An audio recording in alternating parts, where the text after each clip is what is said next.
We're back here in Las Vegas at the Let's Play Hockey International show, doing some broadcasting, and now we finally got the Ratcast crew here, actually the adopted Ratcast crew of Mario Sousa and Doug Wallace, along with myself, Dave Gardner.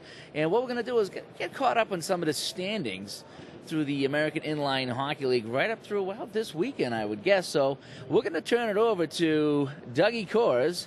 And Dougie, why don't you just rip through some of the standings? Mario, what division are we going to start with? Let's start with yours. Yeah, we're going to start with the Pacific North. Go ahead, Dougie. Why don't you go ahead and give the stand and talk a little bit about the Pacific North. Okay, well, right now in first place we have the Ripon Savage. Vicious team, Coach. Yeah, Ripon's tough. We got a jamboree coming up this upcoming weekend in Ripon, California, where every team will see each other once, so that'll be a big test. After a couple matchups against the East Bay Jaws and the San Jose Pirates to see if they can continue their winning ways. And absolutely, and San Jose Pirates are also tied with Ripon, three wins and one loss. And they're coming into the Jamboree. Hopefully they'll have a full squad, and that should be pretty good. Rounding out third place is the Oakland Good Life with 2 wins and no losses coming into Ripon. What do you think? Yeah, Oakland's a strong team, not to be forgotten. While Ripon leads the pack right now, I think Oakland's going to be the surprise. Out of the season last year, out of the league last year, back this year, and really wanted to make a statement. I expect Oakland to be atop at the end of the season. Right, and then of course our home club, the Northern California Mustangs, slow start, not unexpected. We're sitting at 0-2 right now. Fairly typical for the Northern California Mustangs this early in the season. Typically, mid the second half season, things are certainly coming together. Little slow start, missing guys and whatnot. Tough matchup against Oakland first series, but I expect them to be in the race. Absolutely, and then bringing up the tail end, the alien team, the East Bay Jaws. Owner C.J. Gamble, who we've seen this week a lot. Give us a little insight on them. Great organization. I think they could definitely be the sleeper.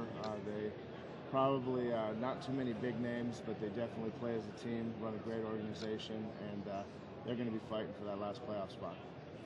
All right, let's try around the elite standings a little bit more. What division are we going to hit up next? We're going to hit up the New England division. How's that? We're going cross country already. You know, Dave, I was a history major, but obviously I'm not teaching history, so we're just going to bounce around here.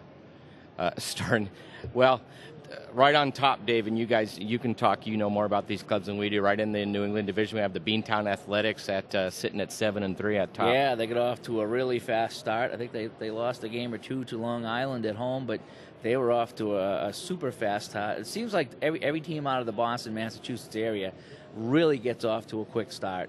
Then they tend to settle down a little bit, but, I don't know if these guys are going to settle down. They're off to a good start, and see if they keep it going.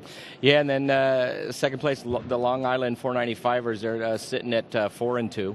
They seem to hang on to that second and third place slot all season long, and then right at the end, it's like a horse race. The horse in the back just gets that nose in front, and they steal first every season, it seems like, but they never go box to wire.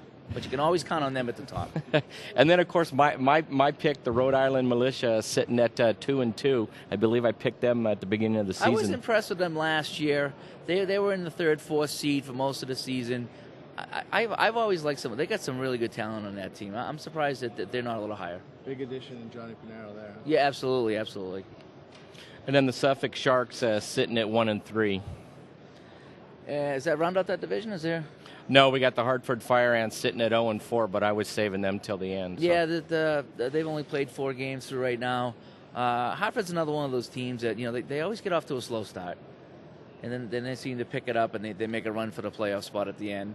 And Suffolk's kind of the same way. They tend to hang around the middle of the pack, and then at the end of the season they either jump up or they fall down.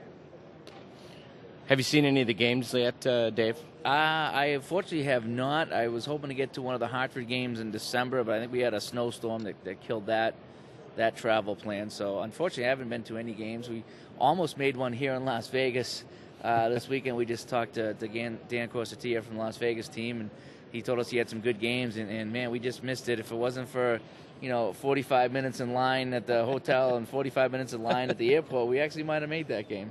I'll never forget that. Did we go on a ride at the airport? Is that what it was? It felt like a ride because we were in line a long time. Yeah, I don't do roller coasters, and I typically don't sit in long lines, but I wouldn't expect it to be waiting that kind of line for a taxi cab ride. That was a good taxi cab ride, though. All right, where else we going? We're at the Mid-Atlantic Division right now. Mid-Atlantic Division. The New Jersey Grizzlies sitting atop with 6 wins and no losses. 6-0, good start for the Grizz. Then you got the New Jersey Nightmare, 4-1. Nightmare. I have a Nightmare T-shirt. Very nice. Philadelphia Liberty, 3-4. 500. 500. Marple Gladiators, 2-6. Brawlers, 2-0. Have only played 2 games, huh? Yeah, only 2 games so far. Yep. And then the New Jersey Surge, bringing up the bottom at 2-6. Now, a lot of these teams, like I said, just getting started, so they'll be getting the meat and potatoes of their schedule really soon. Speaking of meat and potatoes, what'd you have for dinner last night, Dave? We went Italian last night, didn't we? I think we all got the special. Everybody but you. We did. We all ate chicken marsala. The potatoes were good. Yes, they were. See, I had a Caesar salad, too, just in case my wife's watching. I did have a salad. And we all did have dessert. You had dessert. I didn't have dessert. Did you have dessert? No, I did not have dessert. I'm sitting CJ here almost waiting. stole my dessert. Yeah. It was like beamed up by an alien. It went from my plate to his plate. It was unbelievable. He had a big smile on his face until I told him that was yours. All right, Dave, let's move on over to the Colonial Division where Division. we got the Scottdale Inferno sitting atop with 7-0. Scottdale's always a good team. 7-0-1. I'm sorry, our producer just told me that they had a game that ended in a tie. And a draw. A draw. So Inferno that would be fire, and I'll tell you, they are on fire. Fire. They're on fire. I believe we had it went overtime. Is that what your the director's? I don't know. We could have games in ties. Slap the director over there. There was no tie. It's an overtime loss. Overtime loss. It was an overtime loss. So there's 7 wins, no losses, and 1 overtime loss. Yep. Now we got it. Okay. Now I'm getting nowhere. The Pittsburgh Bandits sitting in second at 3-1. Richmond Robins and the Potomac Mavericks 1-4. And tell us a little bit about. We've got the Harrisburg Lunatics. They haven't played a game yet. I guess they should be starting pretty soon, I would imagine. Harrisburg always a strong program. Looks like their season's starting a bit later than some of the rest in the division, but expect them to be right there with the rest of them. Shall we move over to the Great Lakes? No, we're not going to the Great Lakes. No, we're not. But Mario, I'd just like to say that we've been going about 5-6 minutes now, and we've stayed on hockey talk the whole time. That's amazing. Where's that Dougie Coors guy at? Believe it or not, we got Dougie Wallace. Do you think we might be? This is training for Dougie Wallace. Is this like therapy for him to get him to talk about hockey? Yes. We haven't talked anything about Oprah. We haven't talked anything about Hollywood or the E Channel or anything. Yeah. We haven't talked about Dr. Phil. No, Dr. Oz, Wizard of Oz. Well, I just clicked on the Southwest Division, and they haven't played any games yet. They have played some. Just this weekend, and we don't have any standings So the yet. Southwest, they just kicked off this weekend. We don't have any current standings and scores for them. For those out there, it was a great kickoff. It was a split. Don't have the scores, but Las Vegas, both and Phoenix split. So we got Gulf Coast left? Yeah, That's so we got the one. We got the Bubba Gump division. The Bubba Gump division. We're going to pull it up. In the meantime, we have a studio audience. CJ Gamble.